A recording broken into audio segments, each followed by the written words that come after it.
we had a great conversation last night. Some of the cast was here, and I'd really love to focus on the film aspects of it today and what it really took to put this project together.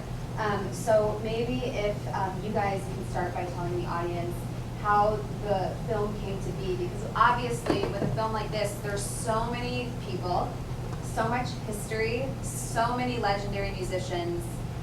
So can you guys just talk a little bit about where your process started? It started a long time ago.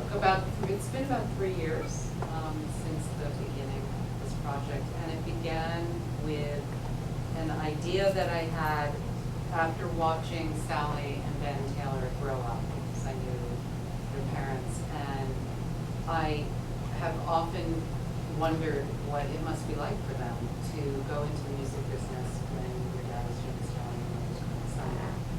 And I've always thought about it, always talked about it with my kids. And then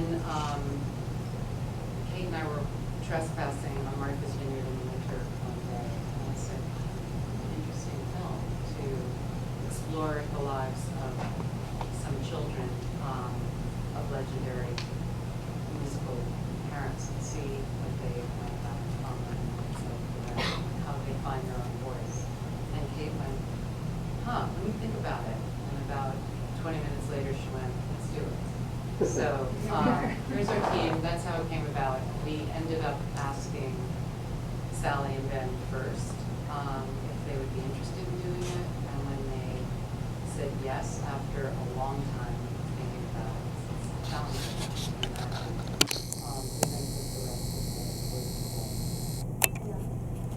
Yeah, there are a lot of children out there. So many.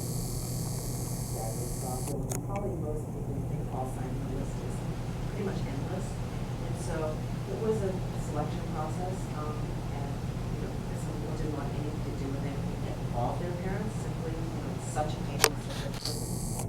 And so there was some self-selection that happened, and also we just were all we love music, and so we wanted to work with kids whose music we just gravitated towards. And it was, for me anyway, really nice that their music is very different. They represent so many different styles, from sort of pop reggae to folk to more R&B and rock even. And so there was that was to me a kind of lovely thing to edit with on the table. But really it took trust more than And what maybe I've been a musician my whole life, so I wanted to do film music for a long time and hadn't done it. But there's this mantra that people we worked with in documentaries over the years say, show me something I don't know. And I was thinking, I thought I kind of had an idea of what it was like to grow up in pop stars, when I was totally wrong. And it was a journey for us to find out. People think, oh, your grandfather's Bob Marley, or your dad is Bill Withers, you got to have it easy. But you actually have it worse.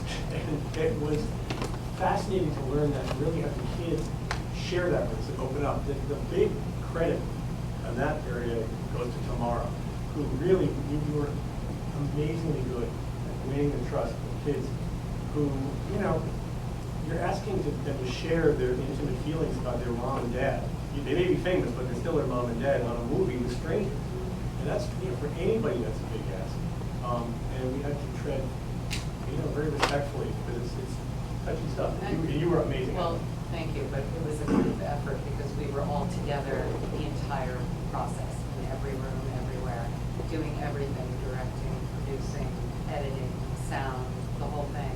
But it still is a touchy subject. We have 3 of our casts are here. Were here last night for the opening, and the other 2 couldn't make it. But Corey Withers and Chris Stills were here, and Ben Taylor was here and performed at Clementine last night. And he actually hasn't seen the film, and he has no intention of seeing the film.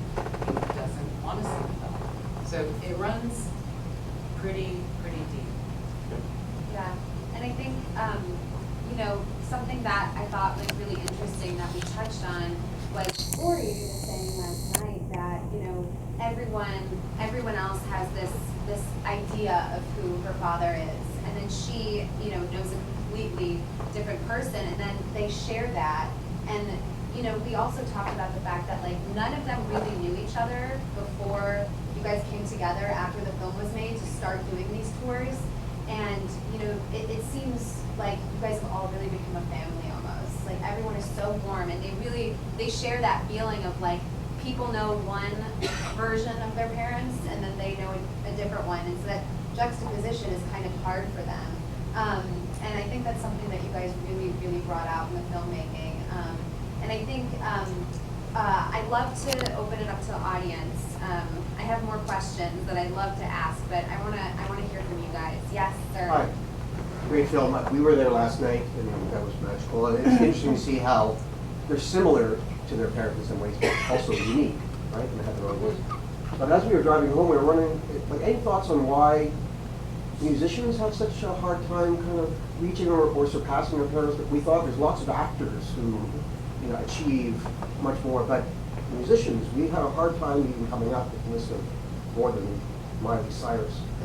That's my list. And you look at her father and he's not. But he didn't, I mean, Marley. he had one song. No offense to Yeah, makers. but I mean, but why is music? The parents are still alive. A lot of them are still performing, you know, and so the kids are almost in competition. There's that "fuck you" line with Steve Stills, and Yeah. you know, this is unforgettable. And I think so. There, you know, if your dad's an actor, he's aging out. He's playing older parts. You're younger. You're playing younger parts. You're not really. But if you're James Taylor or Ben Taylor, well, you know, you're the same ticket buyers who are going to go see a music concert. And I think there's the competition is a little more present tense for some of the kids. That might explain it. But you know, we actually have been talking to people about exploring the series and looking at children of actors, children of writers, children of anyone who's cast a long shadow. Yeah. But I think it is particularly extreme with rock and roll in that arena, because in a sense their role doesn't change. So if you're Mick Jagger and you're 80, you're still going to be getting on a stage and saying people expect that same song that they heard in the 70s. That's not true of that. It's not true with writers. Your next book is different. You know, your next painting is different. Or your dancing is. But there's a slot that I think pop performers have to maintain their whole lives. So it doesn't leave room really for the kids to kind of then take another spin on it, so than just in comparison to their parents. Also, there's a really unique way that children of rock, pop music grow up that's different than if you're a kid of an actor or a writer or a different kind of celebrity. I mean, their parents are gone.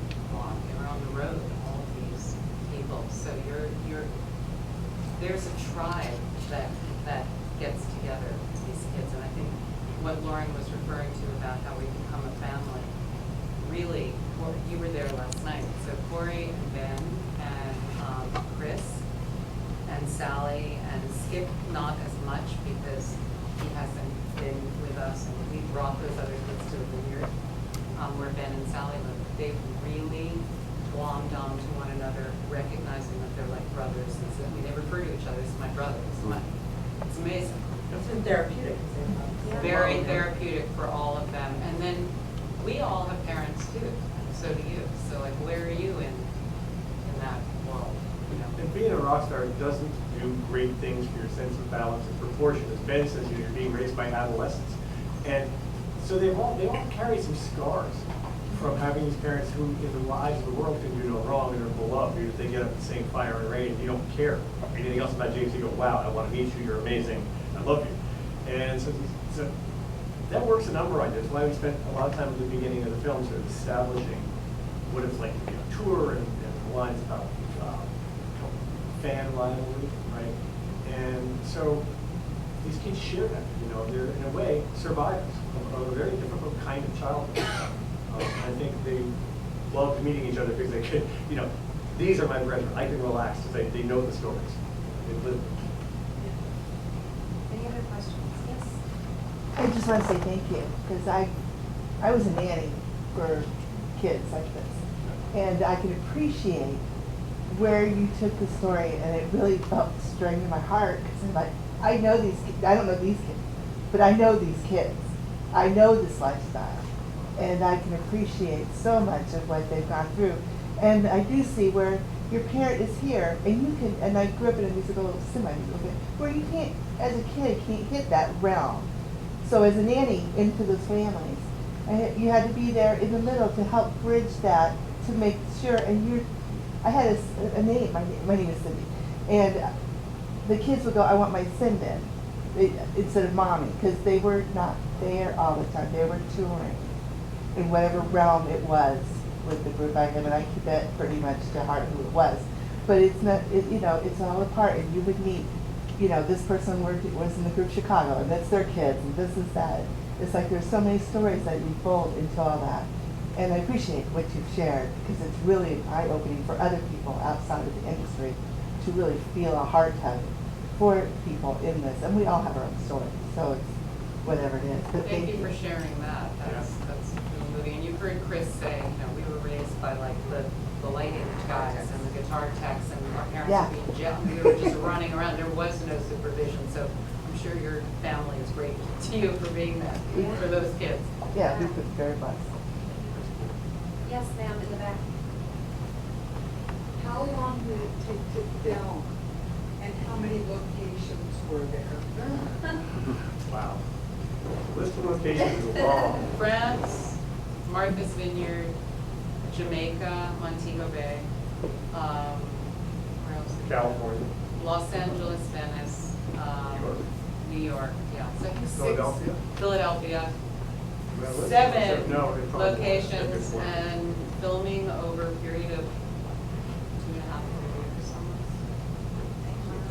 It was really the editing that took even more than the filming, was because you're telling 5 stories, and within each story there's a lot of characters. There's a mom and dad, there's a son, or the son, brother and sister, and to make that braid where it doesn't feel like sort of a Wikipedia entry. And now there's the next one. Here's the tale.